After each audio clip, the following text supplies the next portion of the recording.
आया बैकुंठ चतुर्दशी का शुभ दिन, हुआ मिलन हरि और हर का। तो सब प्रेम से बोलिए, विष्णु भगवान की जय हो। ओम नमः शिवाय। गौरी पुत्र गणेश की जय हो। आप सभी को बैकुंठ चतुर्दशी की हार्दिक शुभकामनाएं। चतुर्दशी तिथियों में कार्तिक मास की शुक्ल पक्ष की चतुर्दशी सर्वोत्तम चतुर्दशी मानी जाती है। आज के दिन भगवान विष्णु जी अर्थात हरि, भगवान शिव अर्थात हर के मिलन का दिन होता है। चातुर्मास में भगवान विष्णु के योग निद्रा में चले जाने के कारण सृष्टि का कार्यभार भगवान शिव के पास होता है। इसके बाद देव उठनी एकादशी के दिन भगवान विष्णु निद्रा से जागते हैं। तब चतुर्दशी के दिन बैकुंठ के द्वार खुलते हैं और भगवान शिव सृष्टि का कार्यभार पुनः भगवान विष्णु को सौंपने बैकुंठ जाते हैं। इसी उपलक्ष्य में बैकुंठ चतुर्दशी धूमधाम से मनाई जाती है। भगवान विष्णु को तुलसी दल अति ही प्रिय है। वे तुलसी दल के बिना अपनी पूजा स्वीकार नहीं करते। तो भगवान शिव को इस दिन तुलसी की मंजरी चढ़ाने से असीम कृपा प्राप्त होती है। तो चतुर्दशी के दिन भगवान शिव को तुलसी मंजरी जरूर अर्पित करनी चाहिए और इस दिन मंदिर में जाकर 365 बत्ती का दीप जरूर प्रज्वलित करना चाहिए और 14 दीप का दान जरूर करना चाहिए। मान्यताओं के अनुसार इस दिन श्री हरि विष्णु और महादेव जी की पूजा करने से साधक को बैकुंठ धाम की प्राप्ति होती है और भगवान शिव की कृपा से सभी पाप नष्ट होकर व्यक्ति को मोक्ष मिलता है। तो आज मैं आपको सुनाने जा रही हूँ बैकुंठ चतुर्दशी की संपूर्ण पौराणिक कथाएं। आप इन कथाओं को पूरी श्रद्धा से सुनिएगा और आपसे निवेदन है, कथा सुनने से पहले कमेंट बॉक्स में हरि और हर की जय जरूर लिखिएगा। पौराणिक कथा के अनुसार एक बार की बात है, नारद जी पृथ्वी लोक से घूमकर बैकुंठ धाम पहुँचते हैं। भगवान विष्णु उन्हें आदर पूर्वक बिठाते हैं और प्रसन्न होकर उनके आने का कारण पूछते हैं। तब नारद जी कहते हैं, हे प्रभु, आपने अपना नाम कृपा निधान रखा है, इससे आपको जो प्रिय भक्त है वही तर पाते हैं। जो सामान्य नर नारी हैं वे वंचित रह जाते हैं। इसलिए आप कोई मुझे सरल मार्ग बताइए जिससे सामान्य भक्त भी आपकी भक्ति कर मुक्ति पा सकें। यह सुनकर भगवान विष्णु बोले, हे नारद, मेरी बात सुनो। कार्तिक पक्ष की शुक्ल पक्ष की चतुर्दशी तिथि को जो नर नारी व्रत का पालन करेंगे और श्रद्धा भक्ति से मेरी पूजा अर्चना करेंगे, उनके लिए स्वर्ग के द्वार साक्षात खुले होंगे। इसके बाद विष्णु जी की जय और विजय बुलाते हैं। उन्हें कार्तिक चतुर्दशी के स्वर्ग के द्वार खोलने का आदेश देते हैं। भगवान विष्णु कहते हैं, इस दिन जो भी भक्त मेरा थोड़ा सा भी नाम लेकर पूजन करेगा वह बैकुंठ धाम को प्राप्त होगा। अब सुनिए बैकुंठ चतुर्दशी की दूसरी कथा। पौराणिक कथा के अनुसार एक बार भगवान विष्णु देवाधिदेव महादेव का पूजन करने के लिए काशी जी आए। वह मणिकर्णिका घाट पर स्नान करके उन्होंने 1000 स्वर्ण कमल पुष्पों से भगवान विश्वनाथ के पूजन का संकल्प किया। अभिषेक के बाद जब वे पूजन करने लगे तो शिव जी ने उनकी भक्ति की परीक्षा के उद्देश्य से एक कमल पुष्प कम कर दिया। भगवान श्री हरि को पूजन की पूर्ति के लिए 1000 कमल पुष्प चढ़ाने थे। एक पुष्प की कमी देखकर उन्होंने सोचा, मेरी आंखें भी तो कमल के समान हैं, मुझे कमल नयन पुंडरीकाक्ष कहा जाता है। यह विचार कर भगवान विष्णु अपनी कमल समान आंख चढ़ाने को प्रस्तुत हुए। विष्णु जी की इस अगाध भक्ति से प्रसन्न होकर देवाधिदेव महादेव प्रकट होकर बोले, हे विष्णु, तुम्हारे समान संसार में दूसरा कोई मेरा भक्त नहीं। आज की यह कार्तिक शुक्ल चतुर्दशी अब बैकुंठ चतुर्दशी कहलाएगी और इस दिन व्रत पूर्वक जो पहले आपका पूजन करेगा उसे बैकुंठ लोक की प्राप्ति होगी। भगवान शिव ने इसी बैकुंठ चतुर्दशी को करोड़ों सूर्य की कांति के समान सुदर्शन चक्र भगवान विष्णु को प्रदान किया। शिव जी और विष्णु जी कहते हैं, इस दिन स्वर्ग के द्वार खुले रहेंगे। मृत्यु लोक में रहने वाला कोई भी व्यक्ति इस व्रत को करता है वह अपना स्थान बैकुंठ धाम में सुनिश्चित करेगा। तो प्रेम से बोलिए भगवान विष्णु और महादेव की जय। अब सुनते हैं अगली कथा। जय और विजय दोनों भगवान विष्णु के नित्य पार्षद अर्थात द्वारपाल और महापुरुष थे। सनक, सनन, सनातन और सनत कुमार ये चारों सनकादि कहलाते हैं। ये सदा छोटे से बालक के रूप में रहते हैं, ब्रह्मा के पुत्र हैं। एक बार उनके मन में भगवान विष्णु के दर्शन की इच्छा हुई, इसलिए वह उन्हें बैकुंठ लोक में गए। बैकुंठ के द्वार पर जय और विजय नाम के दो द्वारपाल थे। जय विजय ने सनकादि मुनियों को रोक लिया और भीतर जाने से मना करने लगे। इस प्रकार मना करने पर सनकादि ऋषि ने क्रोध में आकर कहा, अरे मूर्खो, हम तो भगवान विष्णु के भक्त हैं, हमारी गति कहीं भी नहीं रुकती। हम विष्णु जी के दर्शन करना चाहते हैं, तुम हमें उनके दर्शन से क्यों रोकते हो? तो तुम लोग तो भगवान की सेवा में रहते हो, तुम्हें तो उन्हीं के समान समदर्शी होना चाहिए। जैसा कि भगवान का स्वभाव परम शांति में है, तुम्हारा स्वभाव भी वैसा ही होना चाहिए। वे भगवान विष्णु के दर्शन के लिए जाने दो। सनकादि ऋषि इस प्रकार कहने पर भी जय और विजय उन्हें बैकुंठ के अंदर जाने से रोकने लगे। जय और विजय इस प्रकार रोकने पर सनकादि ऋषियों ने कहा, भगवान विष्णु के समीप रहने के बाद भी तुम लोगों में अहंकार आ गया है। अहंकार का वास बैकुंठ में नहीं हो सकता, इसलिए हम तुम्हें श्राप देते हैं कि तुम लोग मृत्यु लोक में जाओ। उनके इस प्रकार शाप देने पर जय और विजय भयभीत होकर रोने लगे और चरणों में गिर पड़े, क्षमा मांगने लगे। सनकादियों से भेंट करने के लिए भगवान विष्णु और लक्ष्मी जी अपने समस्त पार्षदों के साथ उनके स्वागत के लिए पधारी। भगवान विष्णु ने उनसे कहा, मुनीश्वर, ये जय और विजय मेरे पार्षद हैं। इन दोनों में अहंकार आकर आपका अपमान करके अपराध किया है। आप लोग मेरे प्रिय भक्त हैं, इन्होंने आपकी अवज्ञा करके मेरी भी अवज्ञा की है। इनको शाप देकर आपने उत्तम कार्य किया। इन्होंने ब्राह्मणों का तिरस्कार किया है, उसे मैं अपना तिरस्कार मानता हूँ। मैं जय और विजय की ओर से क्षमा याचना करता हूँ। सेवकों का अपराध होने पर भी संसार स्वामी का ही अपराध मानता है, इसलिए मैं आप लोगों की प्रसन्नता की भिक्षा चाहता हूँ। भगवान के इन मधुर वचनों से सनकादि ऋषियों का क्रोध तुरंत शांत हो गया। भगवान की इस उदारता से वे आनंदित हुए और बोले, आप धर्म की मर्यादा रखने वाले ब्राह्मणों को इतना आदर देते हैं। हे नाथ, हमने इस निरपराध पार्षदों को क्रोध के वश में होकर श्राप दे दिया, इसलिए हम क्षमा चाहते हैं। आप उचित समझे तो इन द्वारपालों को क्षमा करके हमारे शाप से मुक्त कर दीजिए। तब भगवान विष्णु ने कहा, हे मुनिगणों, मैं सर्वशक्तिमान होने के बाद भी ब्राह्मणों के वचन को असत्य नहीं करना चाहता, क्योंकि इससे धर्म का उल्लंघन होता है। आपने जो शाप दिया है वह मेरी ही प्रेरणा से हुआ है। यहाँ पर ध्यान देने की बात है कि जो भक्त भगवान को पा लेता है उसे महापुरुष कहते हैं। उस पर माया, क्रोध, लोभ आदि का कभी भी हावी नहीं हो सकते। इसलिए सनक, सनन, सनातन और सनत कुमार, जय और विजय वह महापुरुष हैं, क्योंकि भगवान के लोक में केवल महापुरुष ही रहते हैं। इसलिए जय और विजय को अहंकार नहीं हुआ था, सनकादि को भी क्रोध नहीं आया था। वे भगवान लीला कर रहे थे। इस बात को बाद में विष्णु जी ने कहा कि जो कुछ भी हुआ वह मेरी प्रेरणा से हुआ। जय और विजय अपने पहले जन्म में हिरण्यकश्यपु और हिरण्याक्ष के रूप में जन्मे। भगवान विष्णु ने अवतार लेकर हिरण्याक्ष का वध और नरसिंह अवतार से हिरण्यकश्यपु का वध किया। दूसरे जन्म में दोनों रावण और कुंभकर्ण के रूप में जन्मे, राम अवतार के हाथों मारे गए। तीसरे जन्म में वे शिशुपाल और दंत वक्र के रूप में जन्मे और श्री कृष्ण के अवतार हाथों में मारे गए।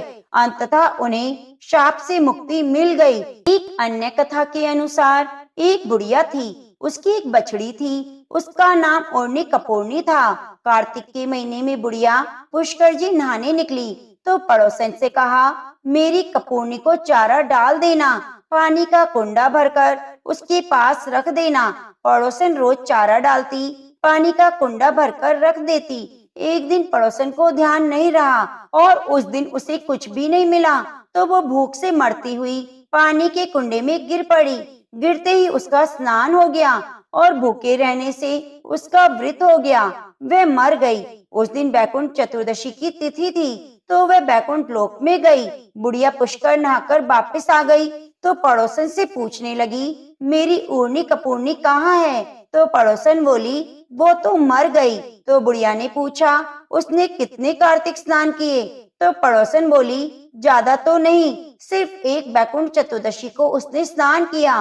बैकुंठ चतुर्दशी के पुण्य से अगले जन्म में वह राजा के घर में जन्म लिया। इसलिए कहा जाता है कि महीने भर अगर स्नान ना कर सके तो बैकुंठ चतुर्दशी के दिन जरूर ध्यान, स्नान और व्रत करना चाहिए। ऊर्नी कपूर्नी को जैसी गति मिली वैसे सबको मिले। खोटी की खरी, अधूरी की पूरी करें। तो प्रेम से बोलिए भगवान विष्णु की जय। ओम नमः शिवाय। अब आइए सुनते हैं गणेश भगवान की कथा।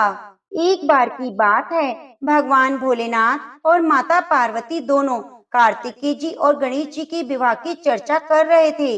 तभी वहाँ पर गणपति आए और माता पिता को प्रणाम करके खड़े हो गए। तब माता कहती है, आओ पुत्र, हम तुम्हारी बात कर रहे थे। तब गणेश जी बोले, वो क्या बात है? माता बोली, हम तुम्हारे विवाह की बात कर रहे हैं। तब गणेश जी ने कहा, हे माँ, हे पिताजी, मैं विवाह नहीं करूँगा, इसलिए आप मेरे लिए परेशान ना हो। हे पिताजी, मैं इस विवाह बंधन में नहीं बंधना चाहता। यह कहकर गणेश जी तप के लिए एक जंगल में चले जाते हैं और तप करने लगते हैं। तभी वहाँ पर एक राजकुमारी आती है और गणपति जी का एक अजीब सा रूप देखकर उन पर मोहित हो जाती है और उनकी तपस्या भंग करने लगती है। तब गणेश जी की तपस्या भंग हो जाती है। जब गणेश जी की तपस्या भंग हो जाती है तो भगवान श्री गणेश उस स्त्री से कहते हैं, हे देवी, तुम कौन हो और मेरी तपस्या क्यों भंग कर रही हो? फिर देवी ने कहा, हे प्रभु, मैं तुलसी हूँ और वर की तलाश में निकली हूँ। आप मुझे अपने योग्य वर लगे, इसलिए मैं आपकी तपस्या भंग कर रही थी। तब गणेश जी बोले, हे देवी, मैं तुमसे विवाह नहीं कर सकता, क्योंकि मैंने विवाह ना करने की ठानी है और मैं अपने माता पिता की सेवा करना चाहता हूँ। बस मैं विवाह के चक्कर में नहीं पड़ना चाहता, इसलिए आप अपने लिए कोई और वर देख लीजिए। फिर राजकुमारी तुलसी को क्रोध आ गया। वह गणेश जी को श्राप देती है और कहती है, तुमने मेरा अपमान किया, इसलिए आगे जाकर तुम दो स्त्रियों के पति बनोगे। और ज्यादा अपमान शब्द कहने लगी। तब गणेश जी को क्रोध आ जाता है और गणेश जी बोले, मैं तुम्हें श्राप देता हूँ कि तुम कलयुग में एक वृक्ष का रूप लोगी और असुर से तुम्हारा विवाह होगा। ये श्राप सुनते ही वह गणेश जी से माफी मांगती है और रोने लगती है। तब गणेश जी उसे रोता देखकर क्षमा कर देते हैं और तुलसी को वरदान देते हैं, तुम कलयुग में पूजी जाओगी। श्री विष्णु की पूजा तुम्हारे बिना अधूरी होगी और मेरी पूजा से तुम दूर रहोगी। घर घर तुम्हारी पूजा होगी, सभी वृक्षों में तुम प्रधान होगी, श्रेष्ठ होगी। जहाँ तुम होगी वहाँ लक्ष्मी का वास होगा। और इस तरह से गणेश जी माता तुलसी को वरदान देकर वहाँ से चले जाते हैं। कुछ समय के बाद गणेश जी को विवाह का मन करने लगा और विवाह करना चाहते थे, पर कोई भी देवता गणेश जी का अजीब रूप देखकर अपनी पुत्री नहीं देना चाहते थे। जब किसी देवता का विवाह होता तो गणेश जी को बहुत गुस्सा आता। एक दिन गणेश जी और मूषक सेना ने मिलकर एक योजना बनाई। कहा कि जब मेरा विवाह नहीं होता तो मैं किसी का भी विवाह नहीं करने दूंगा। अब क्या था, जब किसी देवता का विवाह होता तो मूषक सेना जाकर वहाँ पर सब कुछ उथल पुथल कर देती। यह सब देवता देखकर परेशान हो गए और सबने मिलकर ब्रह्मा जी के पास जाने का निर्णय किया। ब्रह्मा जी ने कहा, ठीक है, मैं कुछ करता हूँ। उन्होंने दो कन्याओं को बुलाया, एक रिद्धि दूसरी सिद्धि। कहा कि तुम दोनों गणेश जी के पास मेरे साथ चलो और जो मैं तुम्हें कहूँ वही काम करना। अब वे तीनों गणेश जी के पास चले।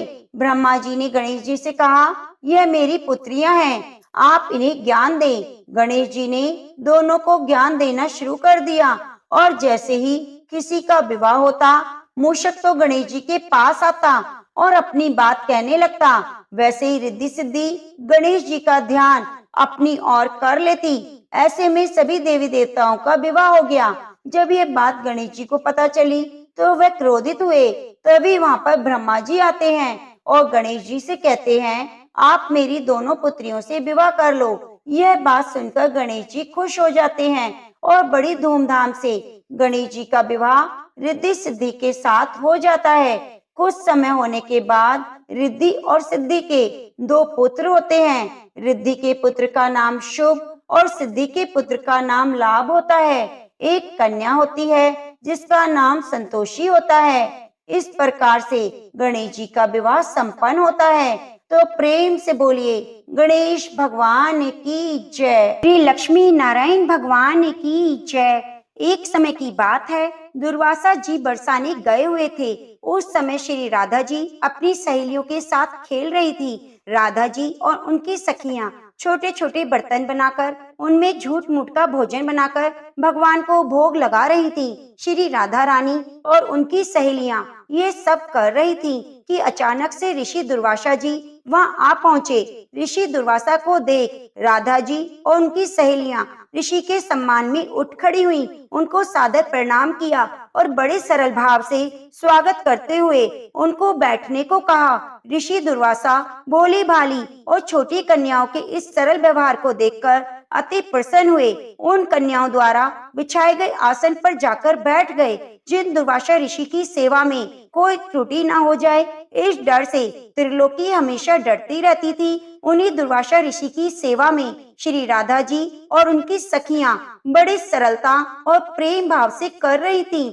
ऋषि दुर्वासा उन्हें देखकर सिर्फ मंद मंद मुस्कुरा रहे थे। फिर राधा जी की सखियां कहती हैं, हे ऋषि देव, क्या आपको ज्ञात है मेरी राधा रानी बहुत ही स्वादिष्ट लड्डू बनाती हैं। उन्हीं लड्डू से हमने भगवान का भोग लगाया है और अभी आपको भी प्रसाद के रूप में वितरित करेंगे। उसके बाद राधा जी की सखियां जाकर राधा जी के हाथों से बने लड्डू का प्रसाद तो लाती हैं। यह देखकर ऋषि दुर्वासा उनके भोलेपन पर बहुत ही अभिभूत हो जाते हैं और हंसने लगते हैं। हंसकर बोलते हैं, हे प्यारी देवियों, अब क्या मैं यह प्रसाद ग्रहण कर लूं?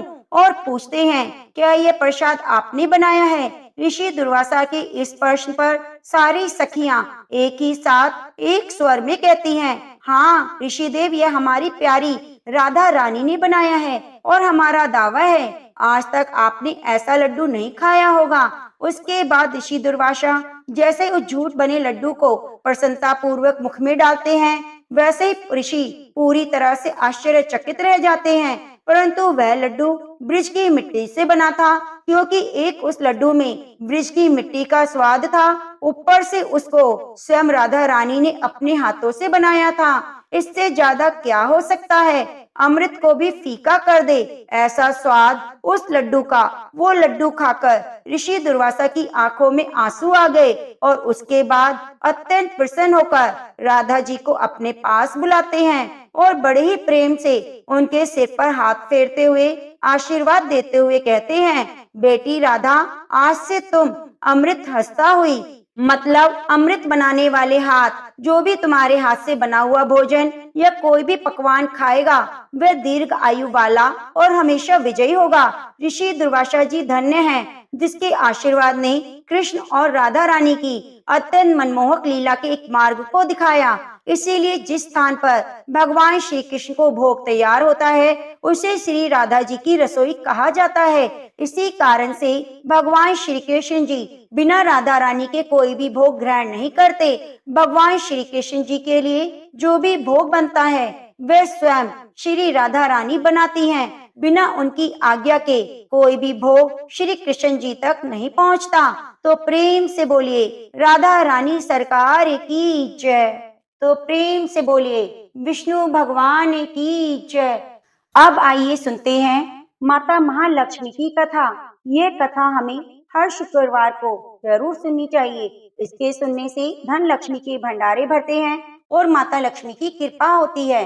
तो आप कथा को सुनते हुए कमेंट बॉक्स में माता लक्ष्मी की जय जरूर जरूर लिखिए। एक समय महाराज युधिष्ठिर ने श्री कृष्ण भगवान से कहा, हे पुरुषोत्तम, नष्ट हुए अपने स्थान की पुनः प्राप्ति कराने वाले, पुत्र, आयु, ऐश्वर्य और मनवांछित फल देने वाले किसी एक व्रत को आप मुझसे कहिए। श्री कृष्ण ने युधिष्ठिर से कहा, सतयुग के प्रारंभ में जिस समय दैत्यराज वृत्रासुर ने देवताओं के स्वर्ग लोक में प्रवेश किया था, उस समय इंद्र ने यही प्रश्न नारद से किया था।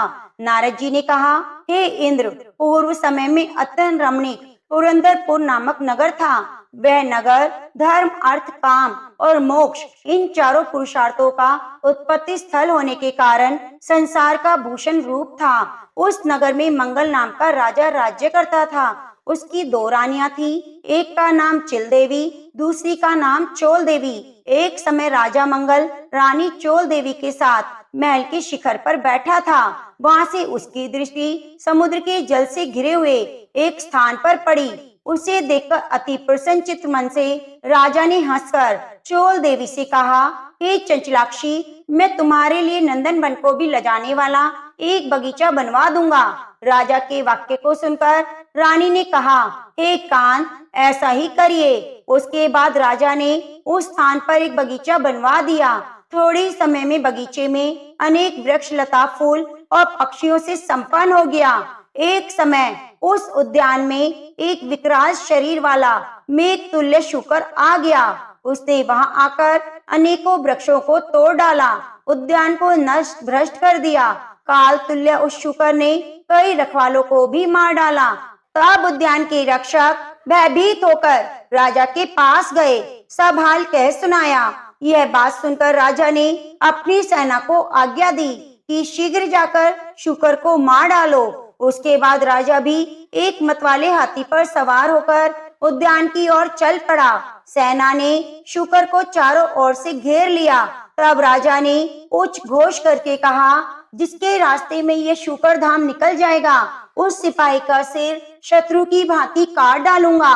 लेकिन वह शूकर उसी मार्ग से निकल गया जिस मार्ग में राजा खड़ा था। उस घोर वन में राजा एकाग्रचित होकर शूकर को ढूंढ रहा था। एक एक शूकर के सामने हो गया। तब राजा ने बाण से उसे घायल कर दिया। बाण लगते ही शूकर अपने अधम शरीर को छोड़कर दिव्य गंधर्व स्वरूप को धारण कर विमान पर जा बैठा। गंधर्व बोला, हे महिपाल, आपका कल्याण हो। आपने मुझे शूकर योनि से छुड़ाया, सो बड़ी कृपा हो। अब मेरा हाल सुनिए। एक समय ब्रह्मा जी देवताओं से घिरे बैठे थे, तो मैं उनको अनेकों तरह के गुणों से युक्त गीत सुना रहा था। गाते गाते मैं ताल स्वर से भटक गया। इसी कारण ब्रह्मा जी ने मुझे चित्ररथ गंधर्व को शाप दे दिया कि तू पृथ्वी पर जाकर शूकर होगा। जिस समय राजाओं का राजा मंगल तुझे अपने हाथों से मारेगा, उस समय शूकर योनि से छूटकर फिर गंधर्व को प्राप्त होगा। अतएव हे महिपति, मैं इस योनि में आया हूँ। आज आपके हाथ से मरकर मैं शूकर योनि से छुटकारा पा गया। अब मैं प्रसन्न होकर देवताओं को भी एक दुर्लभ वर देता हूँ, उसे स्वीकारिए। धर्म, अर्थ, मोक्ष, काम को देने वाला एक महालक्ष्मी व्रत है। इसे आप करके सार्वभौम राजा हो जाएंगे। अब आप प्रसन्नचित होकर राजधानी को जाइए। नारद जी कहते हैं, चित्ररथ गंधर्व तक्षण अंतर्ध्यान हो गए। राजा मंगल जो ही चलने को हुआ, त्यों ही एक बटुक बगल में मार्ग भोजन के लिए दिखाई दिया। राजा ने बटुक से पूछा, तुम कौन हो, किस लिए आए हो? बटुक बोला, मैं आपके राज्य में एक ब्राह्मण बालक हूँ, आपके साथ साथ यहाँ आया हूँ। मेरे योग्य कोई कार्य है तो बताओ। राजा ने कहा, आज से मैं तुम्हें नूतन कहूंगा। अगर यहाँ कोई जलाशय हो तो मेरे लिए थोड़ा जल ले आओ। बटुक राजा को एक बरगद के वृक्ष के नीचे बिठाकर स्वयं घोड़े पर सवार होकर जल लेने आगे चल दिया। थोड़ी ही दूर जाने पर उसे एक रमणीक तालाब दिखाई दिया, मानो स्वयं भगवान विष्णु और लक्ष्मी जी का निवास स्थान हो। वह तालाब स्वच्छ जल से भरा हुआ कमल पुष्पों से सुशोभित हो रहा था। तालाब के किनारे अनेक स्त्रियां कथा कह रही थी। बटुक ने स्त्रियों को अपना परिचय दिया और उनसे कथा के बारे में पूछा। स्त्रियों ने कहा, हमने महालक्ष्मी का व्रत किया है, सो उनकी कथा कह रहे हैं। स्त्रियों ने बटुक को व्रत की विधि बताई, फल बताया। स्त्रियों ने कहा, तुम इस उत्तम व्रत को करो, अपने राजा से कराओ, कोई उत्तम व्यक्ति मिल जाए तो उससे भी कराओ, किंतु नास्तिकों के सामने यह व्रत मत कहना। वह बटुक स्वयं पानी पी, घोड़े को पानी पिलाकर राजा के लिए जल लेकर घोड़े पर सवार होकर चल दिया। राजा को जल देकर उक्त व्रत का महात्म्य बताया और अनेक प्रकार की सामग्री एकत्रित कर राजा से व्रत कराया। तदंतर वह राजेंद्र घोड़े पर सवार होकर ब्राह्मण बटुक के साथ अपनी पुरी के निकट पहुंचा। अपने राजा को आते देखकर पूर्ववासियों ने तुरही आदि बाजों से बजाते हुए फूल मालाओं से स्वागत किया। स्त्रियों के द्वारा फेंके हुए धान के लाभों से पूजित हो उस ब्राह्मण बटुक के साथ राजा मंगल अपनी पटरानी चोल देवी के महल में गया। जाते ही रानी ने राजा के हाथ में एक डोरा बंधा देखा। इस पर रानी ने अत्यंत क्रोधित होकर कहा, मालूम होता है राजा शिकार के बहाने किसी दूसरी स्त्री के पास गया था। उसी के सौभाग्य के लिए राजा ने हाथ में डोरा बांध रखा है। उसी का भेजा हुआ यह ब्राह्मण बालक भी है। ऐसा विचार करके चोल देवी ने राजा के हाथ में बंधा डोरा तोड़कर पृथ्वी पर डाल दिया। संयोगवश उसी समय चिल देवी की एक दासी कुछ देखने आई थी। उसने वह डोरा उठाकर उस ब्राह्मण बटुक से उसका कारण पूछा। बटुक ने दासी को सारी बात बताई और व्रत के बारे में बताया। तब दासी ने चिल देवी के पास जाकर यह व्रत बताया और ब्राह्मण को बुलाकर महालक्ष्मी का उत्तम व्रत किया। 1 वर्ष बाद महालक्ष्मी के दिन चिल देवी के महल में बाजों का शब्द हुआ। यह शब्द राजा मंगल ने सुना। तब राजा को महालक्ष्मी के व्रत का ध्यान आया। वह बटुक से कहने लगा, आज महालक्ष्मी की पूजा का दिन है, मेरा वह डोरा कहाँ है? यह पूछने पर बटुक ने चोल देवी के द्वारा तोड़े जाने की बात बताई। यह सुनकर राजा चोल देवी पर कुपित हुआ, कहने लगा, आज मैं चिल देवी के साथ पूजन करूंगा।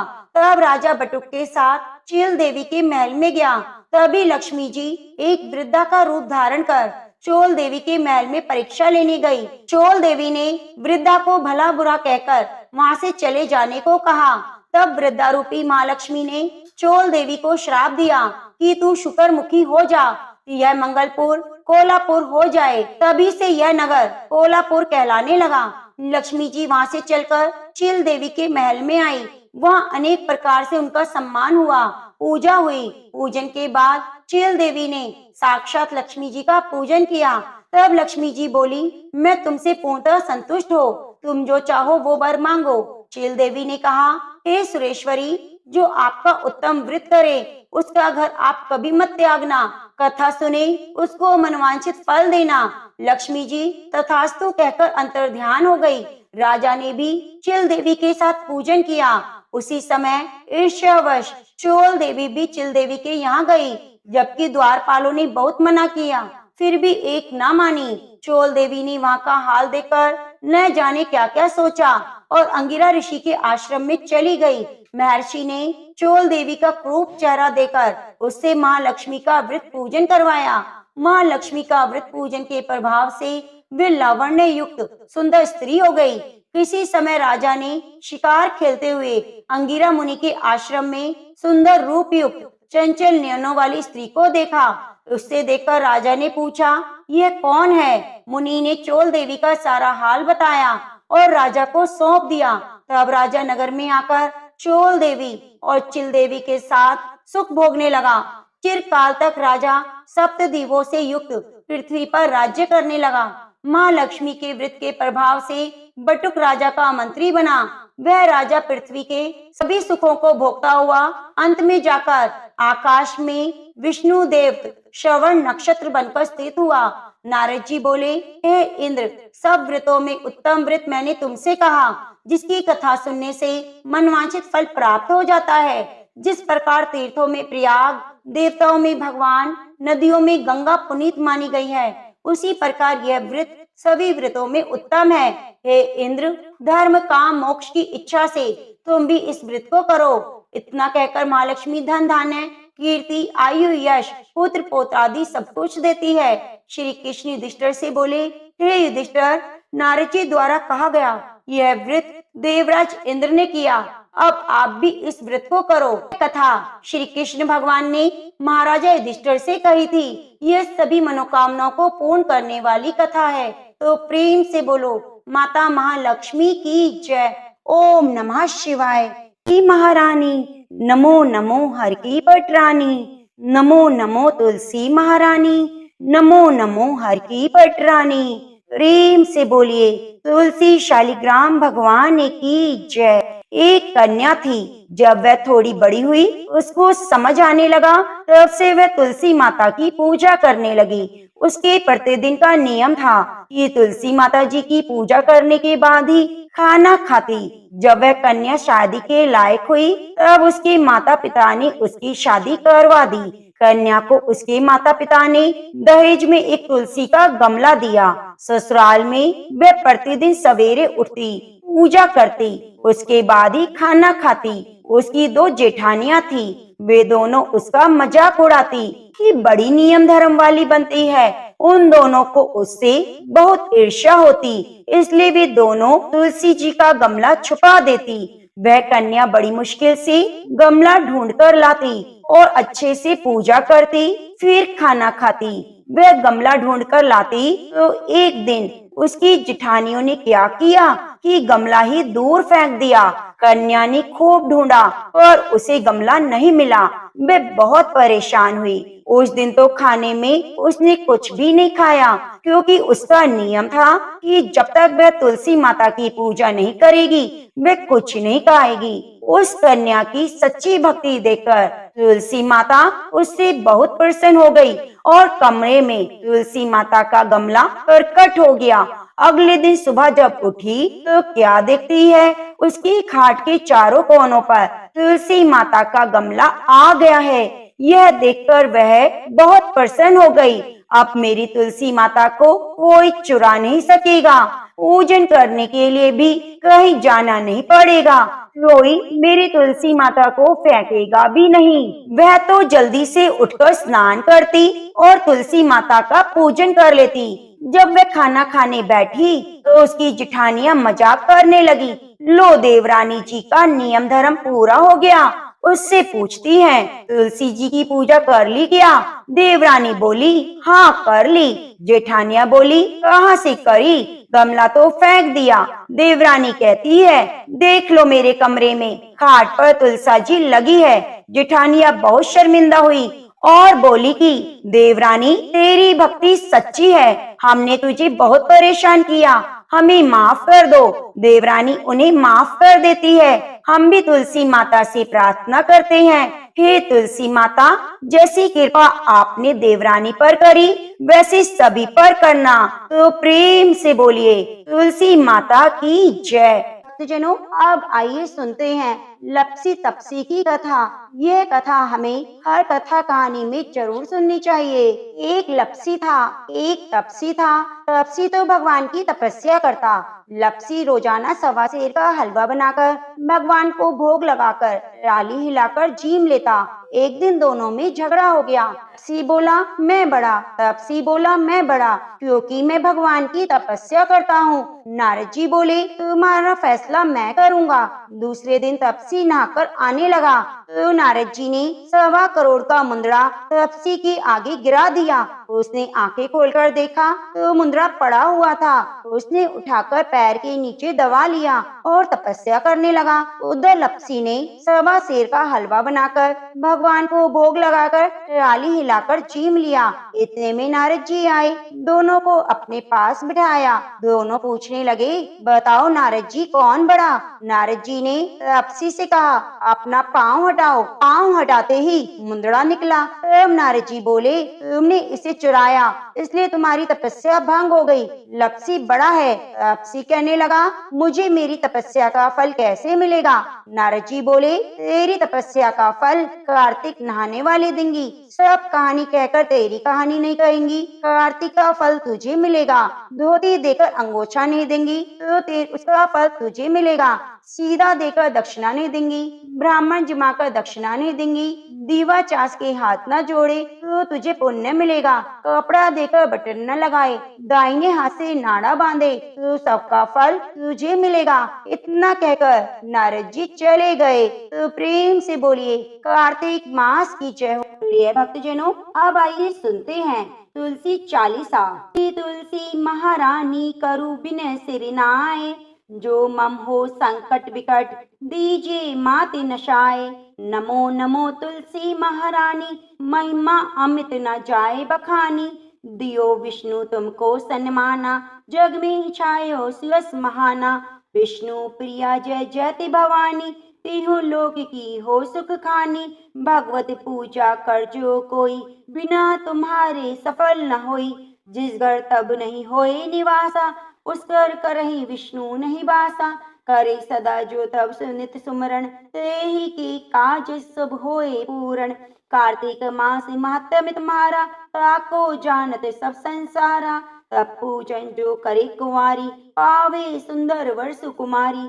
कर जो पूजा नित प्रति नारी, सुख संपत्ति से होए सुखारी। वृद्धा नारी करे जो पूजन, मिले भक्ति होवे पुलकित मन। श्रद्धा से पूजे जो कोई, भवनिधि से तर जावे सोई। भागवत यज्ञ करावे, तुम बिन नहीं सफलता पावे। छायो तब प्रताप जग भारी, ध्यावत तुम्हें सकल चितधारी। तुम्ही मातृ यंत्रण तंत्रण में, सकल काज सिद्धि होवे क्षण में। औषण रूप आप हो माता, सब जग में तब यश विख्याता। देव ऋषि मुनि ओ तपधारी, करत सदा तब जय जयकारी। वेद पुराण न तब यश गाया, महिमा अगम पार नहीं पाया। नमो नमो जय सुख कारिणी, नमो नमो जय दुख निवारिणी। नमो नमो सुख संपत्ति देनी, नमो नमो अग काटन छेनी। नमो नमो भक्त दुख हरणी, नमो नमो दुष्टन मद छेनी। नमो नमो भव पार तारणी, नमो नमो परलोक सुधारणी। नमो नमो निज भक्ति उवारणी, नमो नमो जन काज सवारणी। नमो नमो जय कुमति नशावनी, नमो नमो सब सुख उपजावनी। जयति जयति जय तुलसी माई, ध्याऊं तुमको शीश नवाई। निज जन जानी मोहि अपनाओ, बिगड़े कारज आप बनाओ। करूं विनय मैं मात तुम्हारी, पूर्ण आश करो हमारी। शरण चरण कर जोरी मनाओ, निज दिन तेरे ही गुण गाऊं। करूं मात अब मोह पर दाया, निर्मल होए सकल मम काया। मांगू माती है वर दीजे, सकल मनोरथ पूर्ण कीजे। जानू नहीं कछु नेम अचारा, क्षमो मात अपराध हमारा। 12 मास करे जो पूजा, सम जग में और न दूजा। अर्थ में गंगा जल मंगवावे, फिर सुंदर स्नान करावे। चंदन अक्षत पुष्प चढ़ावे, धूप दीप नैवेद्य लगावे। करे आचमन गंगा जल से, ध्यान करे निर्मल हृदय से। पाठ करे चालीसा की, स्तुति करे मात तुलसा की। यह विधि पूजा करे हमेशा, ताकि तन नहीं रहे कलेशा। करे मास कार्तिक का साधन, सोबे नित पवित्र सिद्ध हुई जाही। यह कथा माँ सुखदाई, पढ़े सुने सो पवित्र जाई। यह श्री तुलसी चालीसा, पाठ करे जो कोई। गोविंद सो फल पावही, जो मन इच्छा होए। प्रेम से बोलिए तुलसी माता की जय हो, शालिग्राम भगवान की जय हो। प्रिय भक्तजनों, कथा को अंत तक सुनने के लिए आपका बहुत बहुत धन्यवाद।